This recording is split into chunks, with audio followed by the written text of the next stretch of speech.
بسم اللہ الرحمن الرحیم۔ حضور کریم صلی اللہ علیہ وسلم کی ایک حدیث ہے کہ بلال بن امیہ رضی اللہ تعالی عنہ نے نبی کریم صلی اللہ علیہ وسلم کے سامنے اپنی بیوی پر شریک بن سہمہ کے ساتھ زنا کی تہمت لگائی تو آپ صلی اللہ علیہ وسلم نے فرمایا گواہ لاؤ ورنہ تمہاری پیٹھ پر حد جاری ہوگی۔ بلال نے عرض کیا جب ہم میں سے کوئی شخص اپنی بیوی سے کسی کو ہم بستری کرتا ہوا دیکھے گا تو کیا وہ گواہ ڈھونڈتا پھرے گا؟ یا رسول اللہ کے رسول صلی اللہ علیہ وسلم پھر بھی کہتے رہے کہ تم گواہ پیش کرو ورنہ تمہاری پیٹھ پر حد جاری ہوگی۔ بلال نے عرض کیا قسم ہے اس ذات کی جس نے آپ کو حق کے ساتھ بھیجا ہے، میں سچا ہوں اور مجھے یقین ہے کہ اللہ تعالیٰ میرے اس معاملے میں کوئی ایسی چیز ضرور نازل فرمائے گا جو میری پیٹھ کو حد سے بچا دے گی۔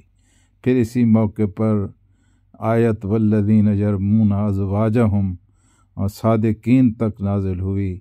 آپ نے اس کی تلاوت فرمائی۔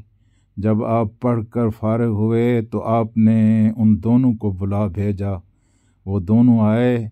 پھر بلال بن امیہ نے کھڑے ہو کر گواہیاں دیں۔ نبی کریم صلی اللہ علیہ وسلم انہیں سمجھانے لگے اللہ کو معلوم ہے کہ تم دونوں میں سے کوئی ایک جھوٹا ہے، تو کیا تم میں سے کوئی ہے جو توبہ کر لے؟ پھر عورت کھڑی ہوئی اور اس نے بھی گواہی دی۔ پھر جب پانچویں گواہی اللہ کی اس نے دی تو دینے کی باری پر لوگوں نے اس سے کہا یہ گواہی اللہ کے غضب کو واجب کر دے گی۔ ابن عباس رضی اللہ تعالی عنہما کہتے ہیں لوگوں کی بات سن کر وہ عورت کھٹکی اور ذلت و شرمندگی سے سر جھکا لیا۔ ہم سب نے گمان کیا شاید وہ اپنی پانچویں گواہی سے پھر جائے گی، مگر اس نے کہا میں اپنی قوم کو ہمیشہ کے لیے ذلیل و رسوا نہ کروں گی۔ نبی کریم صلی اللہ علیہ وآلہ وسلم نے فرمایا اس عورت کو دیکھتے رہو، اگر وہ کالی آنکھوں والا، موٹے چوتڑ والا، بھری رانوں والا بچہ جنے تو سمجھ لو کہ وہ شریک بن سہمہ کا ہے، تو اس نے ایسا ہی بچہ جنا۔ نبی کریم صلی اللہ علیہ وآلہ وسلم نے فرمایا اگر کتاب اللہ یعنی قرآن سے اس کا فیصلہ لعان کا نہ آ چکا ہوتا تو ہماری اور اس کی ایک عجیب